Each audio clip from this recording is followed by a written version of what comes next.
How to play YouTube in the background on your phone. Hey everyone, welcome back to our channel. Are you tired of YouTube stopping when you are exiting the app? Want to listen your favorite videos while multitasking? Let's get started. How to play YouTube in background on your phone. Using YouTube Premiere, let's get started. First of all, open YouTube app on your phone. Make sure you are signing into your account.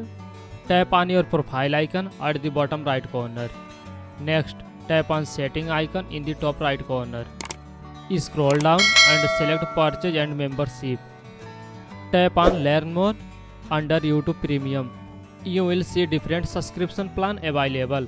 Choose the plan that suits you and tap start free trial if available. Follow the on-screen instruction to complete your purchase. Once your YouTube Premium is activated, you can play any YouTube video and minimize the app while the audio keep playing.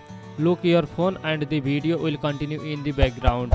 And that's it. If you found this video helpful, please give it a thumbs up, subscribe to our channel for more tutorials. Thanks for watching and I will see you in the next video.